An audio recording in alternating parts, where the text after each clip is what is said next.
पाठ 11। एंटार्कटिक धरती का 7वां महाद्वीप।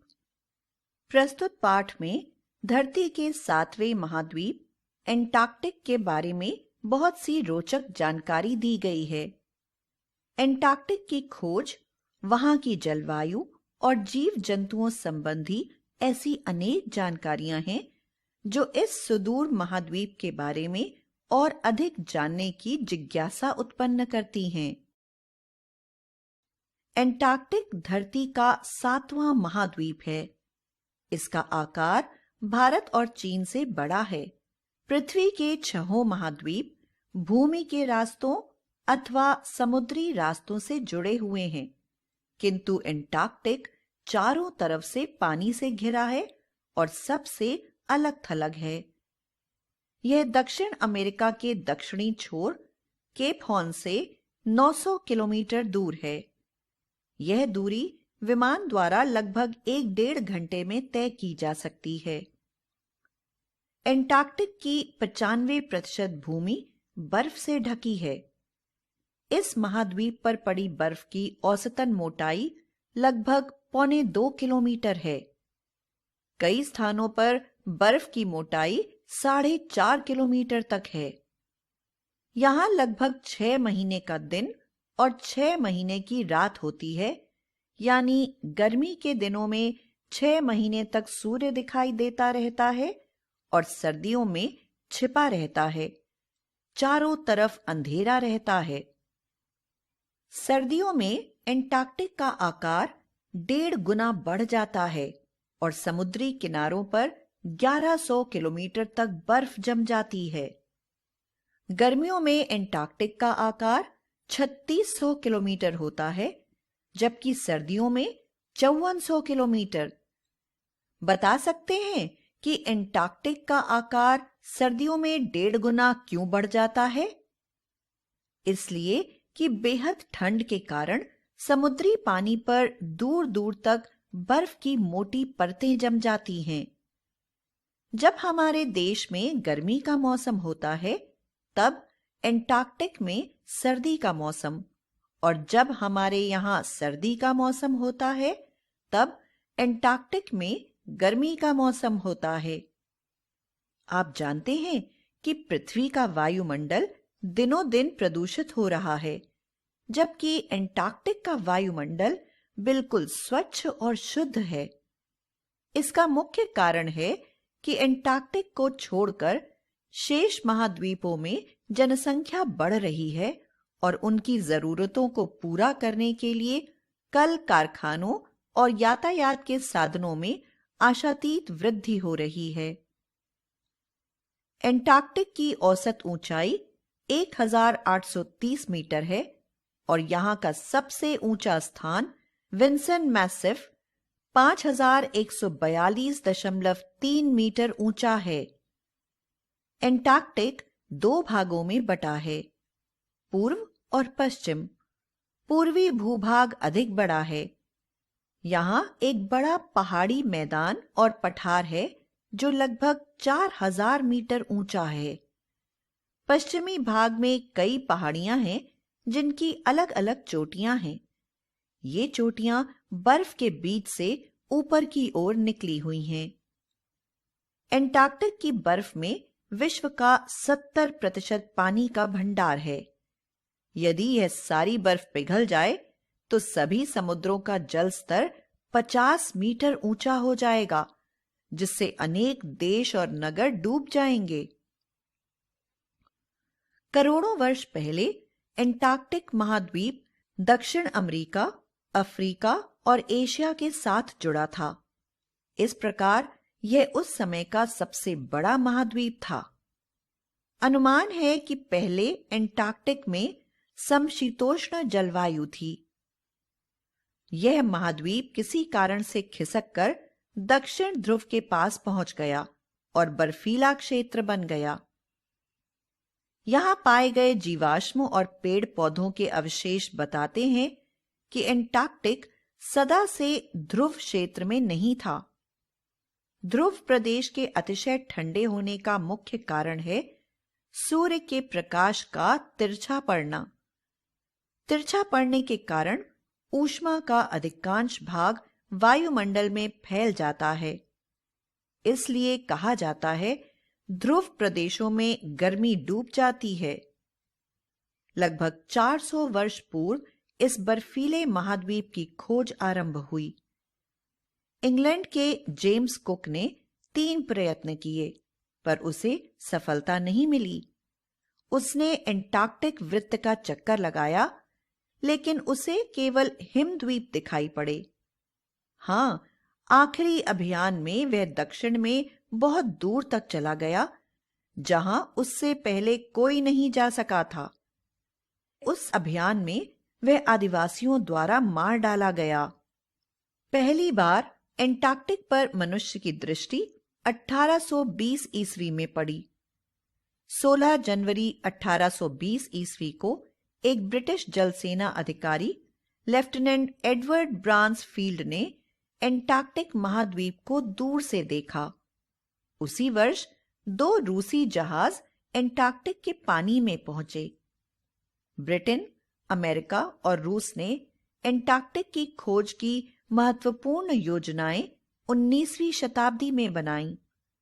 1840 ईस्वी में अमेरिकी लेफ्टिनेंट चार्ल्स विल्कस ने अपने आदमियों को एंटार्कटिक के एक ऐसे स्थान पर ला खड़ा किया जिसके आगे बर्फ ही बर्फ दिखाई देती थी और जहां जाना संभव न था।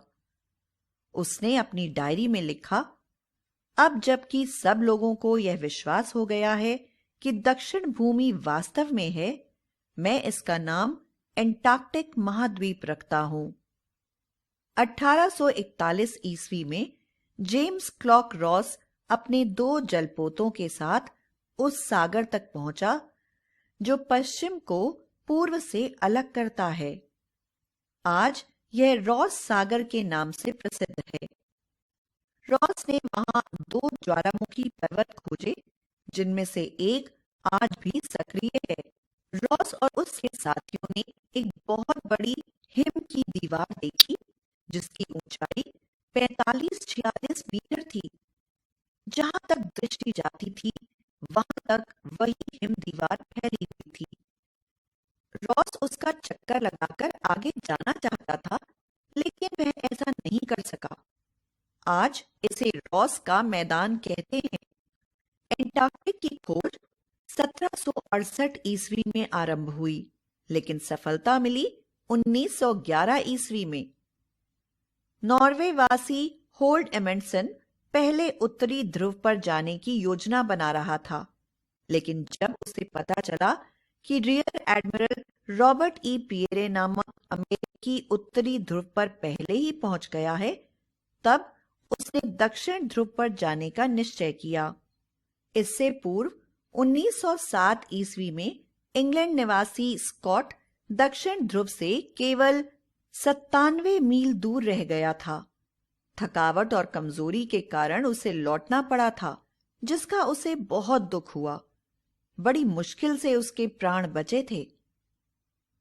एमंडसन ने स्कॉट को तार द्वारा सूचित किया कि वह एंटार्कटिक की ओर जा रहा है। फिर क्या था, दोनों में दक्षिण ध्रुव पहले पहुंचने की होड़ लग गई, लेकिन सफलता मिली अमेंडसन को 14 दिसंबर 1911 ईस्वी को दिन के 3 बजे अपने 4 साथियों के साथ वह दक्षिण ध्रुव पहुंच गया। स्कॉट ने अपनी डायरी में लिखा है, जब मैं उस यात्रा पर गया तो मैंने उस रास्ते पर बर्फ के ऊपर कुत्तों के पैरों के निशान देखे। इस प्रकार स्कॉट को पता चल गया कि नॉर्वेवासी पहले ही दक्षिण ध्रुव पर पहुंच गए हैं। स्कॉट और उसके साथी दक्षिण ध्रुव पर 17 जनवरी 1912 को पहुंचे। उस यात्रा में स्कॉट को अपने कई सहयोगियों सहित अपने प्राण गंवाने पड़े। स्कॉट की डायरी में आखिरी लेख 29 मार्च 1912 ईस्वी का लिखा मिलता है, भगवान मेरे लोगों का ध्यान रखना। इसके बाद विश्व के अनेक देशों ने एंटार्कटिक में रुचि लेना आरंभ किया। भारत भी उनमें से एक है और उसने अब तक कई अभियान दल वहां भेजे हैं। भारत का प्रथम अभियान दल 6 दिसंबर 1981 को रवाना हुआ और 9 जनवरी 1982 ईस्वी को वहां पहुंचा। भारत ने वहां दक्षिण गंगोत्री नाम से एक अनुसंधान केंद्र स्थापित किया है। इसमें अनेक प्रकार के उपयोगी अनुसंधान कार्य होते हैं, जैसे मौसम विज्ञान, रसायन विज्ञान, जीव विज्ञान संबंधी अनुसंधान आदि। विश्व के लोग एंटार्क्टिक के वातावरण और यहाँ के साधनों को सुरक्षित रखने के लिए प्रयत्नशील हैं। अभियान दल के एक सदस्य ने बताया, एंटार्क्टिक के ऊपरी भाग में बर्फ ही बर्फ है, इसलिए उस पर कोई पेड़ नहीं है। मिट्टी की सतह पर कवक और शैवाल के अतिरिक्त वहां लाइकेन वनस्पति है। यहां 2 प्रकार के ऊंचे पौधे भी होते हैं, लेकिन इसके समुद्र में जीवन ही जीवन है। सील मछली समुद्री प्राणी है जो बर्फ के नीचे बड़ी संख्या में पाई जाती है। समुद्र में जहां बर्फ नहीं होती वहां वे झुंड बनाकर रहती हैं। यहां क्रिल नामक छोटी मछलियां भी बहुत हैं जो व्हेल का भोजन हैं। एक दिन में व्हेल 2 टन तक क्रिल खा जाती है। अनुमान है कि यहां लगभग 10 करोड़ मैट्रिक टन मछलियां हैं। यहां शिंप नाम का एक शाकाहारी प्राणी है जो पानी पर तैरती काई को खाकर जीवित रहता है। फिनपिसा नाम की मछली की कई प्रजातियां यहां मिलती हैं। संसार में पाई जाने वाली मछलियों की 2000 प्रजातियों में से केवल 100 प्रजातियां यहां पाई जाती हैं। समुद्री प्राणी स्क्विड भी यहां अधिक मात्रा में मिलती है। यहां व्हेल मछली की कई प्रजातियां मिलती हैं। नीली व्हेल 31 मीटर लंबी होती है और इसका वजन कम से कम 160 टन होता है। यह पृथ्वी का सबसे बड़ा प्राणी है। पेंगुइन दक्षिण ध्रुव का विशेष पक्षी है। यह बिना पंखों वाला निराला पक्षी है। इसके आगे का भाग सफेद और शेष काला होता है। इसकी कई प्रजातियां हैं जो दक्षिण भाग में पाई जाती हैं। पेंगुइन के अतिरिक्त एल्बेट्रस, पेट्रेल और स्कुआ नामक पक्षियों की कई प्रजातियां भी पाई जाती हैं।